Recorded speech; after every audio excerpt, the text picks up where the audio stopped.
Without the delicious taste of an ice-cold Dr. Pepper college football, it's a pepper thing. Packers Radio Network, Sunday Night Football, the revenge game for Aaron Rodgers goes to Michelle Smallman's Green Bay Packers. A full Sunday of NFL. Brian Kelly fired by LSU. World Series tied at 1 game apiece. CC's Lakers get 50-plus from Austin Reeves without Luka and LeBron there.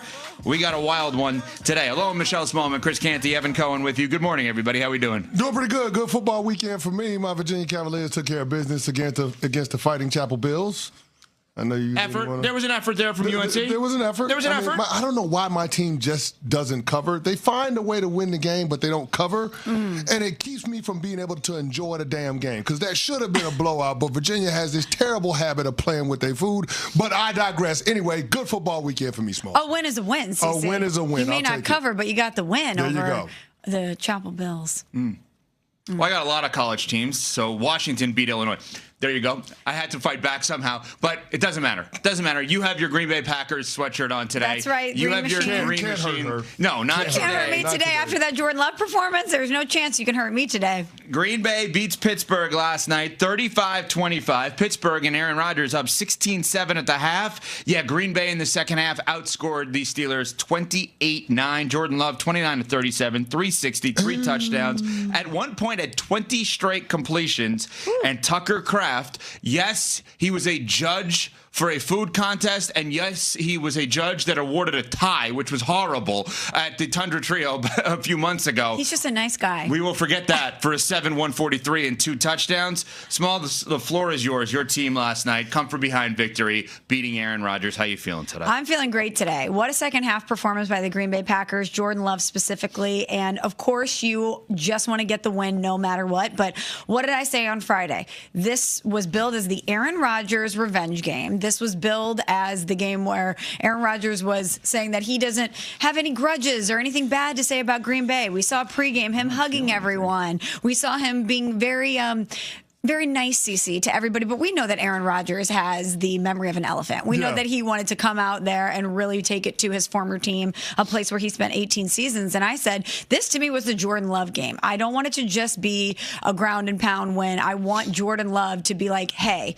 Goody made the right move in drafting me. Goody made the right move in making me Aaron Rodgers' successor, not only in general, but when he did. And boy, did he prove Goody right in the second half. This is the type of performance we've wanted to see from Jordan Love so far this season. The accuracy, the tenacity, the brio that he played with. It was unbelievable to see Jordan Love step up in this way. And let's hope that this is a catalyst for performances like this for the rest of the season, because we know that at a certain point, Jordan Love turns it on, and in the back half of the season, that's where he really shines. No doubt about it. I mean, Jordan Love was absolutely phenomenal, but I don't want that to overshadow what you got from your defense yesterday. Yeah. Those dudes were downright dominant. Half of the Pittsburgh Steelers' possessions ended up being 3-and-outs. They had a stretch in the fourth quarter with 3 straight 3-and-outs, including a takeaway, the strip on Kenneth Gainwell. Huge momentum play for them in that moment. You saw them utilizing Micah Parsons, moving him around the formation, making Aaron Rodgers incredibly uncomfortable. You saw that at some points, Aaron Rodgers was just playing hot potato with Micah Parsons deployed off the ball, just because there were so many different ways that number one could attack the offensive formation. They didn't know where he was going, and ultimately they couldn't slide the offensive line to be able to shift the protection. So I thought it was a tremendous job by defensive coordinator Jeff Hafley in terms of the game plan that he employed in the second half on that Pittsburgh Steelers offense. Can you help us from an X's and O's, not to get too inside football now, but I think it's important what you just said. So if you watch Micah Parsons play football, and this happened last night, at times you see him on the left end, then you see him on the right end, then you'll see him playing like what looks like a middle linebacker position. What does that do to an offense trying to protect a quarterback, in this case Aaron Rodgers, when you have a singular player who's so dominant and you have no idea where he's going to line up? Well, you know, if he lines up on the left side or the right side, that's where he's going to be. That's the side he's going to rush off of. But when he's in the middle of the formation, that screws you up? It screws you up because he can hit straight downhill. He can go to the left. He can go to the right. And you saw there were instances where they ran 3-man games with Micah Parsons wrapping around the edge. There were times where he just run through the A gap or the B gap. So is that the $40+ million a year right there? Yes, it's exactly it. There aren't players that have that level of athleticism where they can be that versatile for your defensive coordinator when it comes to play calls. And I think that's what separates the Packers this year as opposed to what we've seen from last year. We know that with Matt LaFleur, there's going to be a floor when it comes to the offensive side of the ball for Green Bay. Yeah. But it's clear that with that defense, this Packers team has another gear that the Pittsburgh Steelers just can't get to. Last night, you saw the difference between a good team and a championship team. Ooh. By the way, there's something going on. I have something on my face. I don't know what it is, and I don't know how to get it off, but it's because of the fact that Halloween is on Friday, and I tried something on this morning. Hint, there's a wig involved for me, and I think it's shed all over me. There's white, I don't know what's going on with me. All over the side I have of a your problem. face. Anyway. Do you see this on the right side of his face? I mean, it's on the left side of his face, too, but I didn't want to make him self-conscious. What's happening? I was just going to let you power through it. I've become Macaulay Culkin Home Alone. I'm going to have to do the hands We on got my to get face. you like a makeup wipe or something. Okay, so Jordan Love was awesome last night in the second half. What turned around for the Packers quarterback? You know, when we came in the locker room at halftime, you know, the message was that we just weren't finishing, we weren't executing our plays, and we weren't locked in on doing everybody's 111. So, you know, there's plays to be made, and I think we just weren't executing those, and we weren't able to stay on the field. You know, I think the first half went by really fast for us as an offense. We had one scoring drive, and so I think the message was just do your job, lock in, and execute plays and stay on the field, and we did that. Did he answer all your questions? You wanted to see this big game from him, Smalls. You didn't want to see makeup all over his face and a wig shedding on him. You wanted to see him dominate. Did you see that? I saw that and then some. But now I need to see him put it together consistently. Now I need to see him follow this performance up with another one like it, or I would hope so. I think Rashawn Gary put it best after the game, guys. He said about Jordan Love, he's him. Everybody in the league, if y'all not woke, please wake up. Get the crust out of your eyes because he is him and 10 is coming, period. And I need him to keep his foot on the gas. So CC said that's playing like a championship team. They have the number one seed in the NFC at 5-1-1. There's a flip side of this. The Pittsburgh Steelers are no longer the favorites in their own division. The Baltimore... What do you feel like changed in the second half offensively?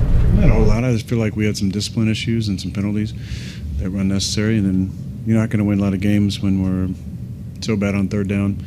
Boz bailed us out with some 4 incredible kicks. But you're playing good teams, you need to score touchdowns. And we just stalled out in the high red zone. Aaron, what can you say about Jordan Love and just how far he's come over the years and also just how he played out there tonight? Yeah, I thought J. Love played great. And he was super efficient. You know, he didn't get sacked, moved around really well, made some plays outside the pocket. Thought he played outstanding.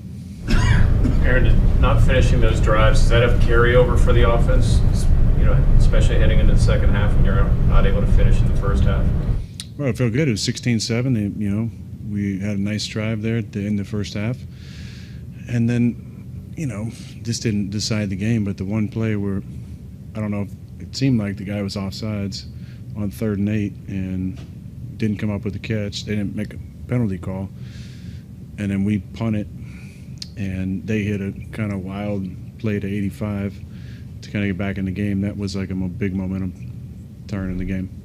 Aaron, what does an offense have to do when you get behind the sticks to be able to overcome that? Like you were talking about those third downs in the high red zone. Yeah, we had too many penalties, too many negative yardage plays, and then, you know, I wasn't accurate enough on third down, and we weren't creating enough space. But we'll look at the film, and, you know, we'll get better, and we got a good team coming in next week. I guess when you look at those, is it more about what do we do on 3rd and long, or what do we do to not get in the 3rd? Well, it's either we're having a sack we had a sack on 1st down on one drive. We had a 15-yard penalty on 3rd and 2 after the play that went to 3rd and 17. Those aren't high conversion drives or plays. So, you know, we got to be better on 1st and 2nd down. I thought we ran it pretty well at times. Didn't get as much out of the keeper game as we have been. Didn't get as much out of the action game. I'm sorry. From a personal standpoint, is the game kind of what you thought, maybe emotionally, with your feelings against the Packers? Yeah, like I said, it would have been different had it been in Lambeau. It's good to see a lot of the people that I grew up with in the league and had time, you know, 3 hours before the game. I was out there spending time with some of those guys, and I enjoyed that. How did you compartmentalize some of the emotions that come with playing? Obviously, like you said, it's different. Would have been different if it were in Lambeau, but how do you compartmentalize the conversations you have 3 hours before the game versus when the game starts? Well, this game is about relationships. So some of my dearest friends are not players, you know, and the guys who are still over there, I didn't have much time with many of those guys. I had J-Lo in the room with me for 3 years. But most of those guys were young guys, other than Rashawn Gary, played with me for a few years. So the guys that I spent 18 years with, training staff, equipment staff, nutritionist, Connor Lewis, who was in our room for a while, Luke Getzey was there, Butkus, Stenovich, guys I spent a lot of time with. Those friendships are special, and it was good to see those guys. There's the names you don't know, the fans in the crowd. What was it like just to see that many Packers fans here, and that you probably never shut down the Go Pack Go chant with the completion? Say that last part? No, what was at one point they were chanting Go Pack Go, and you hit DK for a 25-yarder. That had to be a little bit of a strange feeling to quiet that chant for once. I've heard that chant for 18 years, so Packer fans travel really well. First time in a while I've used silent count for a home game. That's a credit to those Packer fans. Aaron, this team lost 2 games in a row now. What is needed to get this team back on track? Well, just an honest assessment. I think setting feelings aside and being okay with criticism, any position, any player, and being honest about what we need to do to improve. And then we can't beat ourselves. I think in the 3 losses, there's been times where we've had opportunities and we've hurt ourselves with turnovers or just negative plays. So we gotta cut those out. We gotta get on the same page on offense and defense and keep the faith. Aaron, did you sign a jersey for Jordan after the game, and if so, are you comfortable sharing what you wrote to him? No, not comfortable sharing it. Aaron, just Jordan's game overall, what was your takeaway impression of how he performed today? Yeah, he played great. Played fantastic. He's had a really nice season. He's been really efficient with the football. He's opportunistic, though. I felt like he was very patient tonight. He took the run solutions. He took the checkdowns.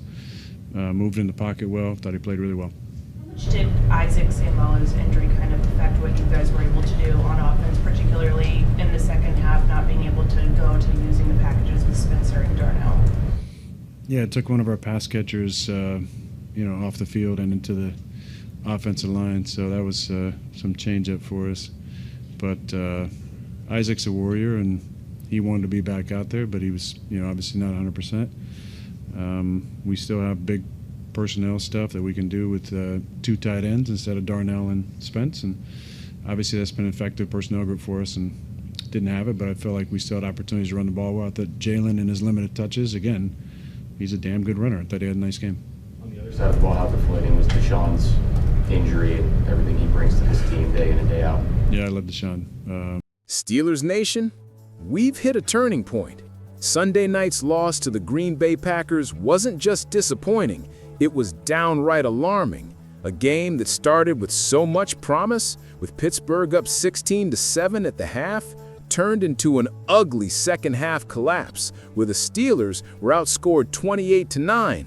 Final score, 35-25. But don't let the numbers fool you. The game wasn't even that close. Let's talk about what really went down. First, the defense, the unit that was supposed to be our identity, our pride, our edge. What happened? Green Bay shredded us. Half of our offensive possessions ended in 3 and outs, and when we needed a spark, there was none. 0 pressure, 0 turnovers, no answers. And while all this was happening, Jordan Love, a quarterback still trying to prove himself, looked like the second coming of prime Aaron Rodgers. He was confident, accurate, explosive. That was his night, and we gave it to him. But maybe the most disturbing part of the night, the words from Aaron Rodgers after the game. He didn't sugarcoat it. He called for an honest assessment, said we need to set feelings aside and be okay with criticism. That's a clear sign something is wrong internally. The offense and defense aren't in sync, and Rodgers knows it. When your veteran QB starts asking for accountability publicly, it means things are boiling behind the scenes. And it gets worse. According to ESPN's updated betting lines, the Steelers are no longer favorites to win the AFC North. That title now belongs to the Baltimore Ravens. 2 straight losses, no momentum, a shaky identity, all while the rest of the division sees an opening. And yes, the conversation is already happening. Could this be Mike Tomlin's first losing season ever? We've defended him for years. He's a motivator, a leader, but at some point, leadership has to translate into wins. We can't just grit our way through every game. There's a structural issue with game plans, with adjustments, with discipline. This isn't just a slump. This is a warning siren. Steelers Nation, this is our wake-up call. This is the moment where we find out who we really are. Are we still a contender? Or are we slipping into mediocrity, one blown lead at a time? Now I want to hear from you. Do you believe this team still has fight left? Or are we watching the end of the Tomlin era unfold in real time? Drop your thoughts in the comments. Smash that like button if you're still riding with the black and gold. And subscribe right now, because here on Steelers Nation Wire, we're not afraid to tell the truth, even when it hurts.